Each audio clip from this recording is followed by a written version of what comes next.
பெரிய அனுப்ப எங்களுக்கு வேலையும் இல்லை. அம்பலாம் கூட எதிர்ப்பு பேரணிக்கு 5 லட்சம் ரூபாய் காசத்தை வந்து 50 பேரை கூட்டிட்டு வரட்டான்டானு. இப்படி நான் கூட்டிட்டு போறேன் 5 லட்சம் ரூபாய் காசை வச்சு. அப்படி வேலை கிளம்பக்கு போக விருப்பம் நாளைக்கு இதுக்கு பிடிக்கிறேன்டா வேற இல்லாம அங்க எங்கேயும் குந்திட்டு இருப்பானுகள் 5 அடிச்சுட்டு அவனுங்கள தான் குடிச்சிட்டு போகணும். வேற வேலை அடிக்கிறவன் இதுக்கெல்லாம் வருவானுங்களா? அவன்கிட்ட வேலையை பார்த்துட்டு போவான். மச்சான் மச்சான் மச்சான் மச்சான் என்ன சும்மா இருக்காவளே ஏற்பாடு இருக்காங்க போமா மச்சான் ஏப்பாடா நானும் கனாடாம காஞ்சி போய் தங்களுக்கு என்ன மச்சி ஒன்றும் இல்லையா? இல்லடா இல்லடா அம்மாச்சி காலையில கணக்கு தான் போல. என்னடா தான் ரோட்டால ஒருத்தனை விளையாட்டாவள எனக்கு. அம்மாச்சி கொஞ்சம் கூடித்தண்டா எனக்கு நண்டு விட்டு போண்டா. மச்சான் அம்பலம் கூட இப்போ எதிர்ப்பு பேரணிக்கு உனக்கு அரௌண்ட் தார். அதெல்லாம் சரி வர மச்சான். அப்ப உண்டு அது சரி வர மச்சான். அப்ப சரி வரானே. அப்ப நான் பாரு.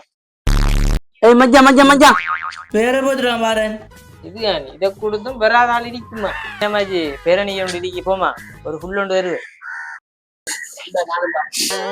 இந்த கொழுவிச்சு அயர் கடிச்சு நமக்கு கலகாணும். இன்றைக்கு ஒரு அயர் வந்திக்கு போவோம். தம்பி என்னம்மா எங்க போறே? இஞ்சான தம்பி இதெல்லாம் விட்டு போட்டுறா. நீ ஆட்டோடிச்சுட்டே களைச்சு போயிருப்பா. இப்ப நல்ல ஒரு ரிப்பு போயாண்டு ஒரு சாஞ்சோண்டு வந்துடி காசும் தருவாங்களாம். வா போவோம் அதுக்கு சரியா? சின்ன போன அதுக்கப்புறம் போவே இல்லை தெரியுமா? அதுக்குதான் இப்ப உங்களுக்கு சாஞ்சி அடைச்சிருக்கீங்க. பிப்பும் சாப்பாடு எல்லாம் புரியும்.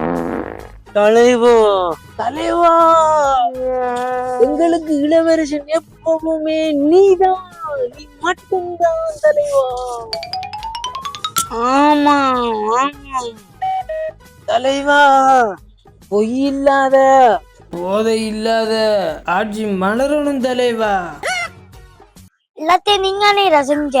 காரணா குறைக்கு ஆட்டோடு என்ன பொய்ய சொல்லி கூப்பிட்டு வந்துட்டு போத்தல் அடிச்சுட்டு இப்படி புலம்புறீங்களேடா தலைவா.